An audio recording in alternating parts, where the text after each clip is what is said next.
श्री स्वामी समर्थ. स्वागत आहे तुम्हा सगळ्यांचं माझ्या यूट्यूब चॅनलवरती. आजचा दिवस तुम्हा सर्वांना खूप छान सुखाचा आणि आनंदाचा जाऊ देत हीच मी स्वामींच्या चरणी प्रार्थना करते आणि आजच्या व्हिडिओला सुरुवात करते. पण त्या अगोदर तुम्ही माझ्या चॅनलवरती जर नवीन असाल तर चॅनलला सबस्क्राईब नक्की करा. त्याचबरोबर कमेंटमध्ये श्री स्वामी समर्थ लिहायला अजिबात विसरू नका. मला खूप दिवसांपासून खूप साऱ्या कमेंट्स येत आहेत की ताई आमच्या पतीसोबत पटत नाहीये, खूप जास्त आम्ही ॲडजस्टमेंट करत आहोत पण आता आम्हाला वैताग आलेला आहे, फ्रस्ट्रेशन आलेलं आहे, आम्ही डिप्रेशनमध्ये आहोत, असं वाटतं की आता सगळं सोडून जावं. आणि अशा सुद्धा मला कमेंट्स येतात की आमचं भांडण आता इतकं टोकाला गेलेलं आहे की आम्ही आता डिवोर्स घेत आहोत. तर मग आता यावरती उपाय काय आहे? तर पहा, पती पत्नीचं जे नातं असतं तर ते आपल्याला आपल्या घरच्यांनी नेहमी जे नातं आहे तर ते आपल्याला जोडायला शिकवलेलं आहे, तोडायला अजिबात आपल्याला शिकवलेलं नाहीये. आणि प्रत्येकाच्या आईवडिलांनी हे तोडायला नाही तर जोडायला नातं शिकवलेलं असतं. मुळात जेव्हा मुलीच्या बाबतीत असं काही घडत असतं तेव्हा सर्वात जास्त टेन्शन त्या मुलीच्या आईवडिलांना येत असतं की आपण हे काय करून ठेवलं किंवा आपलं कुठे चुकलं का. आता जे काही झालं तर ते आपण आता चेंज करू शकत नाही किंवा ते तोडू सुद्धा शकत नाही, पण जे होणार आहे तर ते मात्र आपण थांबवू शकतो. आपण स्वामी मार्गात आहोत तर स्वामींना ब्रह्मांड नायक आहेत, स्वामी पालनार आहेत आणि त्यांना आपण आपलं सर्व दुःख सांगत असतो. ते नक्कीच आपली मदत सुद्धा करत असतात. पण कुठेतरी आपलं प्रारब्ध नडत असतो आणि म्हणूनच आपण या संकटांना फेस करत असतो किंवा बऱ्याच वेळेला फेस करण्याची ताकद आपल्यामध्ये नसते. मग आपण एका पॉइंटला येतो आणि त्या पॉइंटवरती आपण डिप्रेशनमध्ये जात असतो. तर मी सगळ्या तुमच्या भावना या समजू शकते, कारण की प्रत्येक आई वडिलांना किंवा मुलीला जे काही वाटतं तर या तुमच्या सगळ्यांच्या ज्या काही फिलिंग्स आहेत किंवा तुमचे जे काही इमोशन्स आहेत तर ते मी अगदी 100% समजून घेऊ शकते. पहा, जिथे मुळातच पती पत्नीचं पटत नाही त्यावर तुम्हाला मी काय उपाय सांगणार. मुळातच नवरा बायकोचं नातच असं असतं की तिथे ते एक दिवस भांडत असतात आणि दुसऱ्या दिवशी परत ते गोड होत असतात. पण काही ठिकाणी भांडणं इतकी विकोपाला जात असतात. तर अशा ठिकाणी किंवा अशा लोकांच्या, अशा बायकांच्या मला खूप साऱ्या कमेंट्स येतात की ताई आमची भांडणं जी आहेत तर ती खूप टोकाला गेलेली आहेत, त्यावर आता कोणत्याही प्रकारचं सोल्युशन नाही आणि आम्हाला डिवोर्स नाही घ्यायचा, कारण की आम्हाला मुलं आहेत, मुलगा आहे, मुलगी आहे, तर आम्हाला डिवोर्स घ्यायचा नाहीये. तर आम्हाला काहीतरी सेवा सांगा, उपाय सांगा, आम्ही काय करू. खूप बायका ज्या आहेत तर त्या फ्रस्ट्रेशनमध्ये आलेल्या आहेत आणि सगळ्यात जास्त हाच प्रॉब्लेम आहे की आमचं आणि आमच्या पतीचं अजिबात पटत नाहीये. आता यावर सगळ्यात प्रभावी उपाय म्हणजे गुरुचरित्र पारायण. गुरुचरित्राचं पारायण महिलांनी आवर्जून करायचं आहे. त्याचं फळ जे आहे तर ते उत्तम मिळतं. सगळ्यात महत्त्वाचं म्हणजे गुरुचरित्र पारायण तुमच्या घरात करणे तुम्ही नक्कीच करून घ्या. तर पहा, तुम्ही 1 पारायण करू शकता, 2 पारायण करू शकता, तुम्हाला जितके पारायण करणं शक्य आहे तितके तुम्ही करू शकता. पण ज्या वेळेला तुम्ही अगदी 1 पारायण जरी केलं तरी सुद्धा तुम्हाला त्याचा अतिशय सुंदर असा अनुभव येईल. घरात तुम्हाला नक्कीच याचा फरक जाणवेल. पण ज्या घरामध्ये बायकांना खूप जास्त सासूरवास आहे, म्हणजे जर एखादी आजी, काकू, मावशी अशा मोठ्या वयाच्या बायका जर माझे व्हिडिओ बघत असतील आणि त्यांना सुना असतील तर त्यांना मी अगदी हात जोडून रिक्वेस्ट करते, विनंती करते की तुमच्या ज्या सुना आहेत तर त्या तुमच्या घराच्या लक्ष्मी आहेत आणि जोपर्यंत त्या तृप्त होत नाही तोपर्यंत तुम्ही घरामध्ये कितीही सत्यनारायण करा, कितीही श्रीयंत्र घरामध्ये तुमच्या ठेवा, तुम्ही कितीही जरी तुम्ही देवधर्म पूजा अर्चा केल्या तरी सुद्धा तुमच्या घरामध्ये कधीही लक्ष्मी येणार नाही.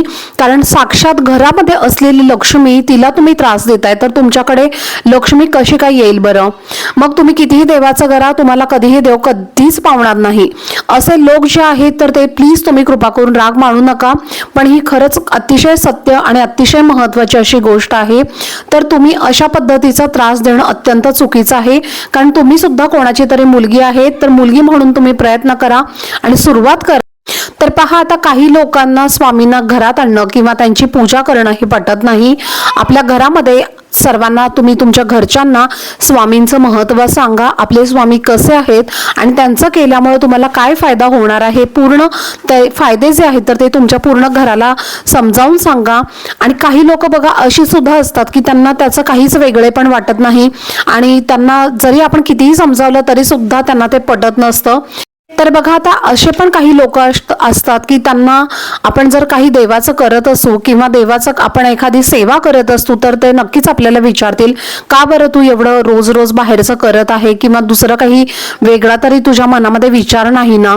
रोज तुम्हाला, तर त्यासाठी तुम्हाला काय करायचं आहे पहा, रोज तुम्ही स्वामी चरित्र सारामृताचे 3 अध्याय आणि 11 माळी स्वामी समर्थांचा जप करा. आणि मला सुद्धा माहिती आहे की बऱ्याच जणांच्या घरात यामुळे तुम्हाला करताना शक्य होणार नाही किंवा बऱ्याच तुमच्या घरातल्या लोकांना हे गोष्ट पटणार सुद्धा नाही किंवा तुम्ही तुमच्या कुठल्याही प्रकारच्या जर बंधनामध्ये असाल, कुठल्याही प्रकारच्या जर तुम्ही त्रासात असाल आणि तुम्हाला जर हे करता येणं शक्य नसेल तर त्यासाठी तुम्हाला एक अतिशय प्रभावशाली आणि अतिशय चमत्कारिक असा एक मी उपाय सांगणार आहे. तर या उपायासाठी तुम्हाला काय करायचं आहे, एक तुम्हाला ग्लासभर पाणी घ्यायचं आहे. आता हे ग्लासभर पाणी तुम्हाला तुमच्या देवघरामध्ये स्वामींची मूर्ती, फोटो असेल तर त्याच्या समोर तुम्हाला भरून ठेवायचं आहे. नसेल तर तुमच्या देवघरासमोर ठेवला तरीही चालेल. तर हा एक उपाय केल्यामुळे त्याचा तुम्हाला अतिशय सुंदर असा अनुभव येईल. बऱ्याच जणांना याचा अनुभव आलेला आहे. आता त्यामुळे काय होतं पहा, तर नवरा बायकोमध्ये जे काही भांडण असेल किंवा सासू सुनेमध्ये जे काही भांडण असेल किंवा जावा जावांमध्ये काही भांडणं असतील, इतर कोणत्याही प्रकारची तुमच्या घरामध्ये भांडणं असतील तर त्यावरती तुम्हाला हा उपाय करायचा आहे.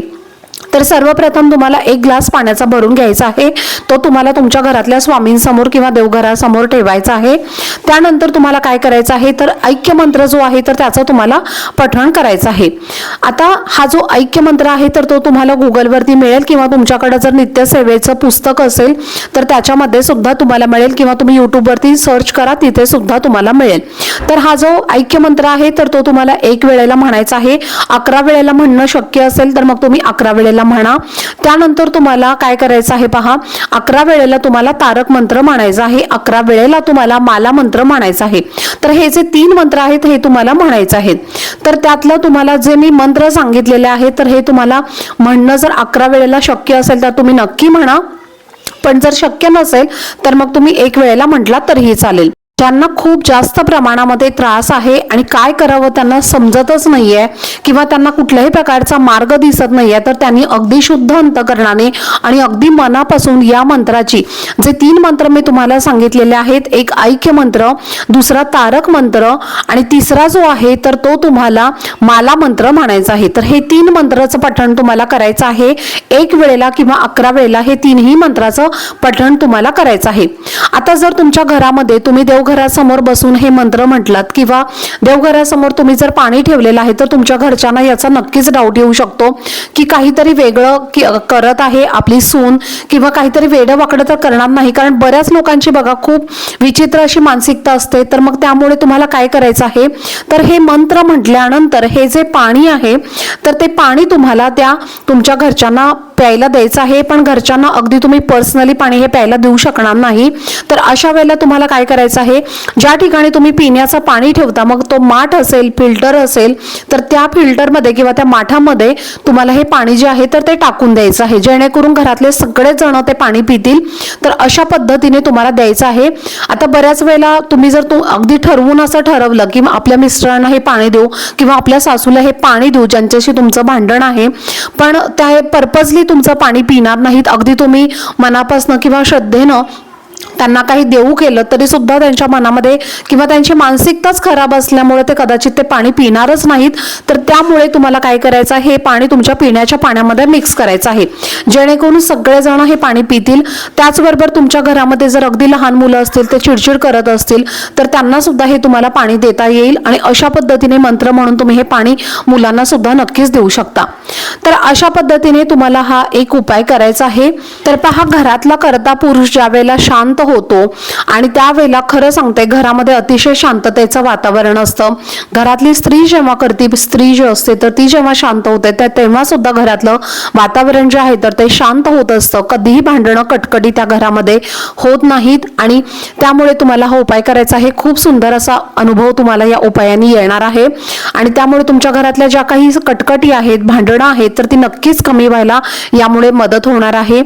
तर पहा, आता तुम्हाला जर समजा देवघरासमोर हा ग्लास भरून ठेवणं शक्य नसेल तर तुम्हाला काय करायचं आहे, हा ग्लास भरून तुम्ही तुमच्या बेडरूममध्ये बसून सुद्धा एखादी मॅट किंवा तुम्ही जर एखादं वस्त्र टाकून त्याच्यावरती बसून सुद्धा हे तुम्ही मंत्राचं पठण केलं तरीही चालेल. आणि ते जे पाणी आहे तर ते तुम्ही तुमच्या घरच्यांना अगदी म्हणजे प्यायला दिलं तरीही चालेल. म्हणजे तुम्ही पिण्याच्या पाण्यामध्ये ज्याप्रमाणे मी तुम्हाला सांगितलं तर सांगितल्याप्रमाणेच अगदी तुम्ही तुमच्या पिण्याच्या पाण्यामध्ये सुद्धा हे पाणी मिक्स केलं तरीही चालेल. त्याचबरोबर आपल्या मनामध्ये नेहमी आपण अखंड नामस्मरण सुद्धा स्वामींचं करत राहायचं आहे. आता स्वयंपाक करताना सुद्धा नामस्मरण हे तुम्हाला करायचं आहे. त्यामुळे सुद्धा आपल्या घरातले जे काही वादविवाद असतात तर ते सुद्धा बऱ्यापैकी कमी होत असतात. तर अशा पद्धतीने हा एक अत्यंत प्रभावशाली उपाय तुम्हाला तुमच्या घरामध्ये करायचा आहे. याने सर्व कटकटी वादविवाद तुमच्या घरातले पूर्णपणे कमी होतील, मतभेद कमी होतील. तर चला, झालेली सेवा ही मी स्वामी महाराजांच्या चरणी अर्पण करते. आजचा व्हिडिओ जर तुम्हाला आवडला असेल तर व्हिडिओला जास्तीत जास्त लाईक, शेअर आणि चॅनलला सबस्क्राईब नक्की करा. भेटूयात पुढच्या व्हिडिओमध्ये. तोपर्यंत सर्वांना श्री स्वामी समर्थ.